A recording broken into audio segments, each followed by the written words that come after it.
ये उस टाइम की बात है जब मेरा नया एडमिशन हुआ था एक स्कूल में। पापा की जॉब की वजह से हमें सिटी चेंज करनी पड़ी और मुझे बीच सेशन में स्कूल बदलना पड़ा। शुरू के कुछ दिन नॉर्मल थे, नई क्लास, नए लोग। मैं ज़्यादा किसी से बात नहीं करता था, बस अपना काम करता और घर आ जाता था। स्कूल बड़ा था और सेकंड फ्लोर के कॉर्नर में बॉयज़ वॉशरूम था। एक दिन लंच ब्रेक के बाद मुझे वॉशरूम जाना था। मैं अंदर गया। अंदर 4 कैबिन्स थे और पूरा वॉशरूम उस वक्त खाली था। मैं सीधा एक कैबिन में चला गया, डोर बंद किया। जैसे ही खड़ा हुआ, बगल वाले कैबिन से आवाज आई, जैसे कोई पी कर रहा हो। मैं तुरंत रुक गया। आवाज साफ आ रही थी। 2-3 सेकंड तक चलती रही। मैं वहीं खड़ा रहा। फिर अचानक आवाज बंद हो गई। मैंने डोर खोला, बाहर आया। बगल वाला कैबिन खोला, अंदर कोई नहीं था। डोर बाहर से लॉक था। मैंने बाकी तीनों कैबिन्स भी देखे, सब खाली थे। पूरा वॉशरूम एम्प्टी था। मैं कुछ सेकंड वहीं खड़ा रहा, फिर बिना कुछ बोले बाहर आ गया। मैंने इस बात को उस वक्त ज्यादा सीरियस नहीं लिया और वापस क्लास में चला गया। अगले 2 दिन सब नॉर्मल रहा। फिर एक दिन फिर वही हुआ। इस बार भी मैं अकेला था। मैं अंदर गया, सीधा कैबिन में गया, डोर बंद किया। जैसे ही खड़ा हुआ, बगल से फिर वही आवाज आई। इस बार मैं नहीं हिला, बस सुनता रहा। आवाज पहले से थोड़ी साफ थी, जैसे कोई बिल्कुल पास खड़ा हो। कुछ सेकंड बाद आवाज फिर बंद हो गई। मैं तुरंत बाहर आया, बगल वाला कैबिन खोला, अंदर कोई नहीं था। बाकी कैबिन्स भी चेक किए, सब खाली। अब ये दूसरी बार हो चुका था और पैटर्न वही था। मैं अकेला होता था तभी ये होता था। उसी दिन के बाद मैंने ध्यान देना शुरू किया। जब भी मैं फ्रेंड्स के साथ वॉशरूम जाता था, सब नॉर्मल रहता था। कोई आवाज नहीं, कोई फ्लश नहीं, कुछ नहीं। लेकिन जैसे ही मैं अकेला जाता था, वही चीज दोबारा होती थी। एक दिन मैंने ये बात अपने बेस्ट फ्रेंड को बताई। वो हंसने लगा, बोला एको होगा तो बेकार में सोच रहा है। मैंने ज्यादा आर्ग्यू नहीं किया, बस बात वहीं खत्म कर दी। लेकिन अब मैं अकेले जाने से बचने लगा था। फिर एक दिन लास्ट पीरियड के बाद मुझे जाना पड़ा। पूरा फ्लोर लगभग खाली था, कॉरिडोर में कोई नहीं था। मैं धीरे धीरे वॉशरूम के पास गया, अंदर झांका, कोई नहीं था। मैं अंदर गया। इस बार मैं थोड़ा रुका और चारों कैबिन्स के दरवाजों को देखा। सब बंद थे, लेकिन अंदर कोई नहीं था। मैं एक कैबिन में गया, डोर बंद किया। कुछ सेकंड कुछ नहीं हुआ। मैं वहीं खड़ा रहा। फिर जैसे ही मैंने पी करना शुरू किया, बगल वाले कैबिन से आवाज आई और उसी के साथ तुरंत फ्लश की आवाज आई। इस बार दोनों आवाजें एक साथ आईं। मैं रुक गया। दिल बहुत तेज धड़क रहा था। मैंने तुरंत डोर खोला, बाहर आया। बगल वाला कैबिन खोला, अंदर कोई नहीं था। लेकिन पानी अभी भी घूम रहा था, जैसे अभी फ्लश हुआ हो। मैं कुछ सेकंड तक वहीं खड़ा रहा। फिर मैंने पीछे से एक हल्की सी आवाज सुनी, टप, जैसे कोई कदम रख रहा हो। मैंने पीछे नहीं देखा, मैं बस वहीं खड़ा रहा। फिर दोबारा वही आवाज आई, टप। अब ये क्लियर था कि ये मेरे पीछे है। मैंने धीरे से एक कदम आगे बढ़ाया। पीछे से भी एक कदम आया। मैं रुक गया, आवाज भी रुक गई। मैंने फिर एक कदम आगे बढ़ाया। पीछे से फिर वही स्टेप आया। अब ये मेरे मूवमेंट के साथ चल रहा था। पूरा वॉशरूम साइलेंट था, सिर्फ 2 आवाजें आ रही थी, मेरे कदम और एक और कदम जो मेरे पीछे चल रहा था।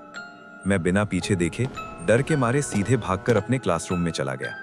उस दिन के बाद मेरे दिमाग में बस यही चल रहा था कि कुछ तो है उस वॉशरूम में, कुछ तो है जो दिख नहीं रहा लेकिन है, और मुझे उसका पता लगाना ही था, चाहे कुछ भी हो जाए। डर तो लग रहा था, लेकिन उससे ज्यादा ये जानने का था कि आखिर वहां हो क्या रहा है।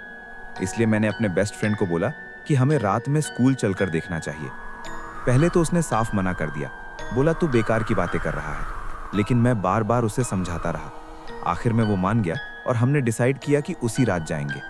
रात में हम दोनों स्कूल के पास मिले। उस टाइम पूरा स्कूल एम्प्टी था। बाहर से ही अजीब लग रहा था, अंदर पूरा अंधेरा और सन्नाटा था। हम धीरे धीरे अंदर गए। कॉरिडोर में सिर्फ हमारी फुटस्टेप्स की आवाज गूंज रही थी। हम बिना कुछ बोले सीढ़ियों से ऊपर सेकंड फ्लोर पर गए और सीधे उसी वॉशरूम की तरफ बढ़े।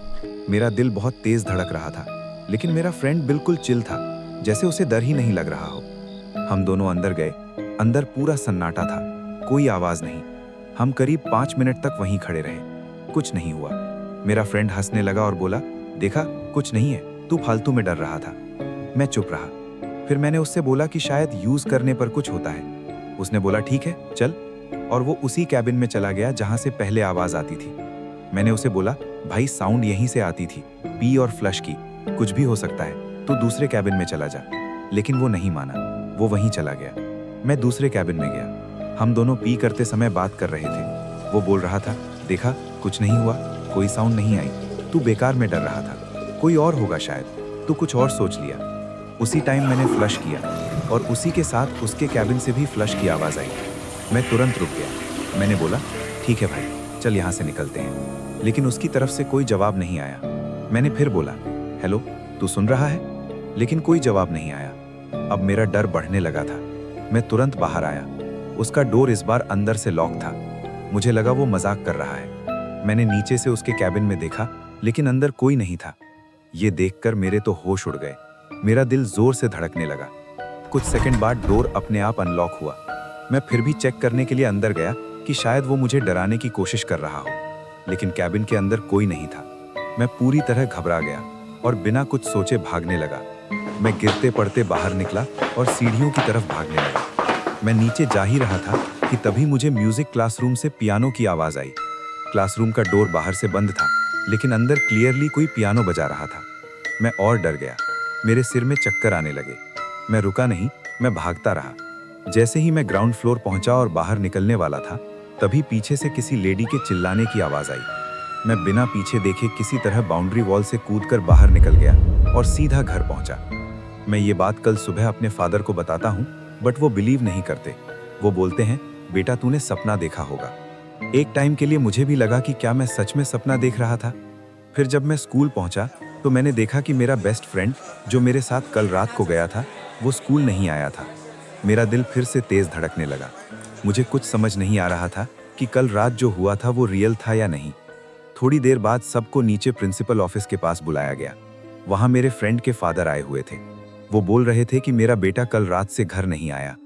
ये सुनकर मेरी हालत खराब हो गई। मुझे समझ आ गया कि कल रात जो हुआ था वो सच था। मैं वहां खड़ा था लेकिन कुछ बोल नहीं पा रहा था। फिर हमें वापस क्लास में भेज दिया गया। मैं जब ऊपर जा रहा था तो मैंने दो टीचर्स की बात सुनी। वो वॉशरूम के बारे में बात कर रही थी। एक बोली, फिर से वही हुआ क्या? दूसरी बोली, हाँ वही, लास्ट कैबिन। फिर उसने बोला, 2 साल पहले उसी कैबिन में एक लड़के ने अपनी जान ले ली थी। तब से वहां अजीब आवाजें आती हैं। फ्लश अपने आप चलता है और डोर अपने आप लॉक हो जाता है। मैं ये सुनकर वहीं रुक गया। मेरे दिमाग में बस एक ही चीज चल रही थी। कल रात मेरा दोस्त उस कैबिन में गया था और वापस नहीं आया। कुछ दिन बाद मैंने अपने फादर से बोलकर अपना नाम उस स्कूल से कटवा लिया। फिर एक दिन मैं घर पर अकेला था। रात का टाइम था। मैं वॉशरूम गया, डोर बंद किया।